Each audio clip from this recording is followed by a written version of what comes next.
ओम नमो भगवते वासुदेवाय।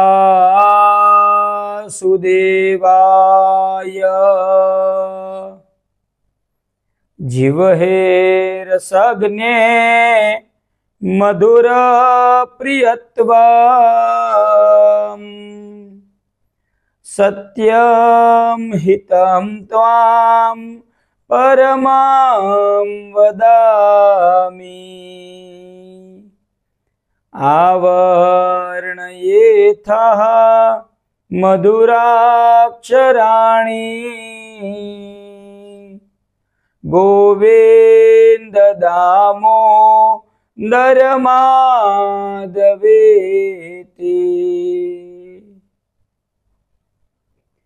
श्रीमद् भागवत महापुराण में काल की गणना कैसे बताई गई है। काल की गणना यानी कि समय की गणना कैसे बताई गई है। जब घड़ी भी नहीं थी, इतने हजारों साल पुराना शास्त्र है, तो इसमें काल की गणना कैसे बताई गई है। सुखदेव जी महाराज से प्रश्न पूछा था राजा परीक्षित ने कि काल का परिमाण कैसे तय होता है, यह आप मुझे बताइए, मुझे काल का परिमाण जानना है। तो इस काल के परिमाण को आप जानेंगे तो आपको पता चलेगा कि इतने छोटे से छोटा और इतने बड़े से बड़ा काल का परिमाण आपने शायद पहले श्रीमद् भागवत महापुराण के अलावा कहीं नहीं सुना होगा। तो आइए हम काल का समय का परिमाण जो श्रीमद् भागवत महापुराण में बताया गया है, सुखदेव जी महाराज ने कहा है, उसको जानते हैं।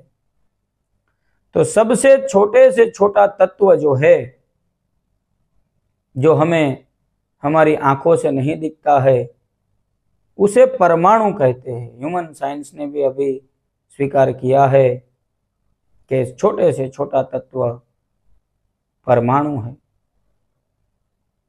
तो दो परमाणु मिलके एक अणु बनता है। ऐसे दो अणु मिलके एक त्रसरेणु बनता है। ऐसे तीन त्रसरेणु मिलके एक त्रुटि बनाते हैं। ऐसी 100 त्रुटि मिलके एक वेद बनाते हैं। ऐसे 3 वेद मिलके एक लव बनाते हैं। ऐसे 3 लव मिलके एक निमेष बनता है। ऐसे 3 निमेष मिलके एक क्षण बनती है। ऐसे 5 क्षण मिलके एक काष्ठा बनती है। ऐसे 15 काष्ठा मिलके एक लघु बनता है। ऐसे 15 लघु मिलके एक नाड़िका बनती है।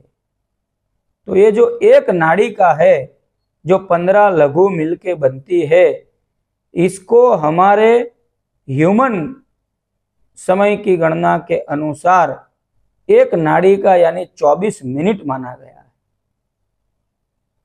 तो वीडियो को बार बार देखने से पता चलेगा कि परमाणु से शुरू हुआ और नाड़िका तक पहुंचा। इसमें कितनी चीजें मैंने आपको बताई। हमारा ह्यूमन साइंस सेकंड के नीचे नहीं गया है, लेकिन श्रीमद् भागवत महापुराण के अंदर ये गणना है। अभी हम आगे बढ़ते हैं। तो 15 लघु मिलके एक नाड़िका बनती है, जिसको हम हमारी 24 मिनट घड़ी के अनुसार बोलते हैं। ऐसी 2 नाड़िका मिलके एक मुहूर्त बनता है, जिसको घड़ी के अनुसार 48 मिनट बताए गए हैं। ऐसे 30 मुहूर्त बनके एक अहोरात्र होता है, जिसको 24 घंटे, एक दिन और एक रात्रि कहते हैं। तो ऐसे 360 अहोरात्र जिन्हें एक वैदिक वर्ष माना गया है, तो 4,32,000 वैदिक वर्ष जो है उन्हें एक कलयुग कहते हैं।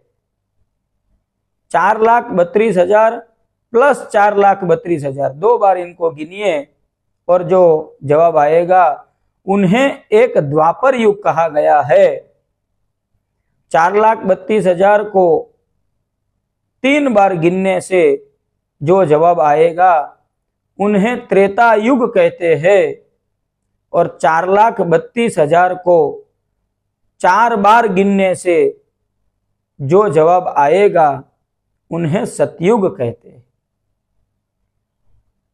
तो 4,32,000 वर्ष का कलयुग, 4,32,000 2 बार गिने तो द्वापर युग, 4,32,000 3 बार गिने तो त्रेता युग, और 4,32,000 को 4 बार गिने तो सतयुग, जिसे कृतकृत्य युग भी कहते हैं, सतयुग भी कहते हैं।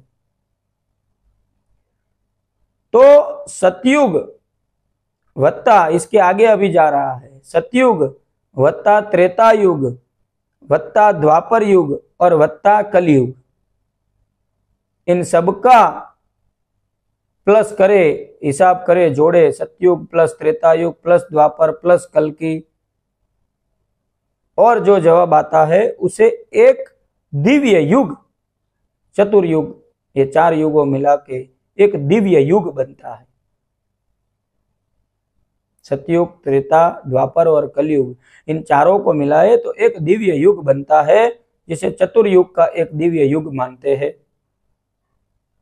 अभी ऐसे 71 दिव्य युग जब बीत जाते हैं तब एक मनु शासन करते हैं।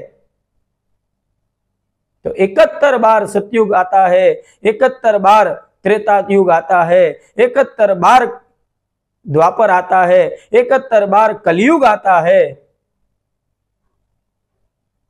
तब एक मनवंतर, एक मनु, 14 मनु है, तो केवल एक मनु अपना शासन काल पूर्ण करते हैं 71 दिव्य युगों में।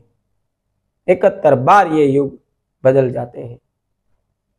तो 71 दिव्य युगों में केवल एक मनु शासन करते हैं।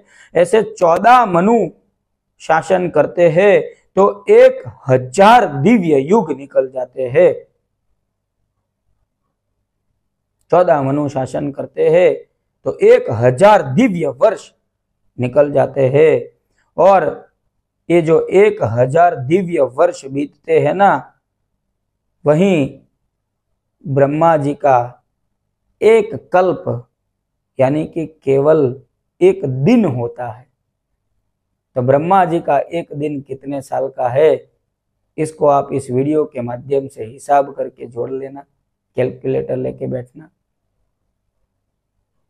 तो ब्रह्मा जी का 1000 दिव्य वर्ष जो 14 मनवंतर बीतते हैं, जो 71 दिव्य युग, सतयुग, द्वापर, त्रेता और कलयुग 71 बीतते हैं तो एक मनवंतर, ऐसे 14 मनवंतर बीत जाने पर 1000 दिव्य युग, और 1000 दिव्य युग बीत जाने पर ब्रह्मा जी का एक दिन, जिसे एक कल्प बोलते हैं, और ऐसे दूसरे 1000 दिव्य युग बीत जाने पर ब्रह्मा जी का एक रात्रि।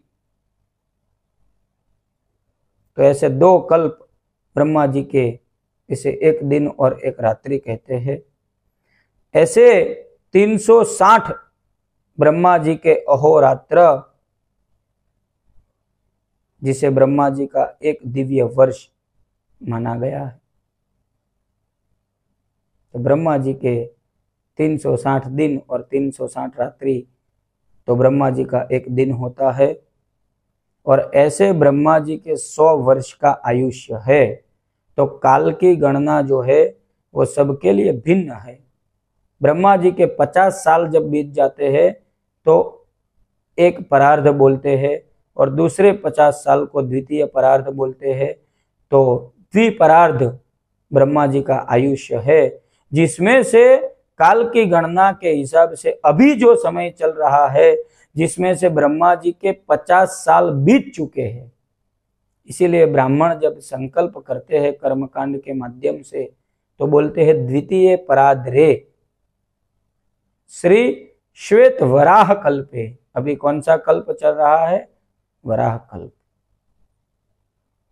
तो सतयुग, द्वापर, त्रेता और कलयुग, 4 युगों का नाश होता है तो कल्प का नाश होता है। तो कल्प और महाकल्प, जब पूरे मनवंतर का नाश होता है, ब्रह्मा जी का आधा आयुष्य बीत जाता है, तो महाकल्प होता है। तो कल्प और महाकल्प, तो कल्प तो बहुत जल्दी बीत जाता है, हर 4 युगों में कल्प बीत जाता है। तो ब्रह्मा जी का जो एक परार्ध है 50 साल वो बीत चुका है, और ये अभी वराह कल्प चल रहा है। पूर्व काल में जो ब्रह्मा जी का पहला परार्ध था, वो परार्ध को शब्द ब्रह्म था। केवल शब्दों से, कथा से ही ब्रह्म को, ईश्वर को जानते थे। और अभी वराह कल्प चल रहा है और वैवस्त मनु का शासन है, जिन्हें हम श्राद्ध देव भी कहते हैं। तो काल की गणना की बात है, सब लोगों के लिए काल की गणना अलग अलग है। मनुष्य ने काल को समझने के लिए एक घड़ी बनाई, लेकिन इससे पहले काल की गणना नहीं थी, ऐसा नहीं था। तो श्रीमद् भागवत महापुराण के अंदर जो काल की गणना दी गई है वो मैंने आपको बताई। अगर आप अभी गूगल भी कर लेंगे तो ट्रिलियन में आंसर आएगा कि ब्रह्मा जी के 100 साल कब होते हैं। लेकिन श्रीमद् भागवत महापुराण में ये बताया गया, अगर आप 100 साल तक जिंदा रहते हैं तो आप मानते हैं कि मेरी आयु 100 साल की है। लेकिन वहीं जो मस्कीटो, मच्छर होते हैं, वो तो 2 या 4 दिन या ज्यादा से ज्यादा 1 हफ्ता, 1 सप्ताह जिसे कहते हैं, उसमें अपना आयुष्य समाप्त कर लेते हैं। तो उनके लिए तो वो 1 हफ्ता ही 100 साल के जैसा है। तो उनके लिए काल की गणना और हमारे लिए काल की गणना अलग अलग हो जाती है।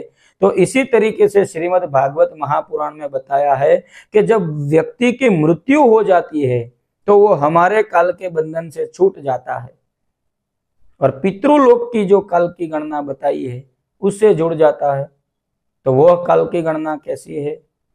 तो हमारा शुक्ल पक्ष यानी कि 15 दिन, पूर्णिमा और अमावस्या, शुक्ल पक्ष और कृष्ण पक्ष, तो हमारे 15-15 दिन, शुक्ल पक्ष के 15 और कृष्ण पक्ष के 15, तो हमारे 15 दिन जब बीतते हैं तो पितृओं की एक दिन होती है, और दूसरे 15 दिन जब बीतते हैं तो पितृओं की एक रात्रि होती है। तो हमारा 1 महीना जब बीतता है तो पितृलोक में 1 दिन बीतता है। इसीलिए 13 दिन तक व्यक्ति के मृत्यु हो जाने के बाद पूजा चलती है। तो काल की गणना को समझना चाहिए, काल की गणना को जानना चाहिए। सब जीवों के लिए काल की गणना अलग अलग है। उदाहरण से अगर मैं आपको समझाऊं, आप कुत्ते को 5 रोटी देते हैं, अगर उन्हें 2 रोटी की ही भूख है तो वह 3 रोटी अपने साथ नहीं ले जाता, 2 रोटी खा के चला जाता है। उनको काल का भान नहीं है। वो सोचता नहीं है कि फिर रात को भूख लगेगी तो ये 3 रोटी में ले जाऊं, कहीं पे छुपा दूं तो रात को खाना ढूंढने की जरूरत ही नहीं है, खा लूंगा। मनुष्य सोचता है। तो मनुष्य में भिन्न क्या है ये तो हम एक अलग वीडियो बनाएंगे। लेकिन काल की गणना, तो उनको काल का भान नहीं है, मनुष्य को काल का भान है। वो केवल वर्तमान में रहते हैं, हम भविष्य का भी विचार करते हैं। तो सभी जीवों के लिए काल की गणना अलग अलग है, उसको बहुत अच्छी तरीके से श्रीमद् भागवत महापुराण में समझाया गया है। तो छोटे से छोटा परमाणु और ब्रह्मा जी के 100 वर्ष का आयुष्य, जो सबसे बड़ी गणना है, उनको बहुत अच्छे तरीके से श्रीमद् भागवत महापुराण में समझाया है। बार बार इस वीडियो को देखिए, जिससे आपको काल की गणना का पता चले। श्रीमद् भागवत महापुराण की शरण लीजिए, भगवान की महिमा को समझ के भक्ति की शरण लीजिए। नमो नमः।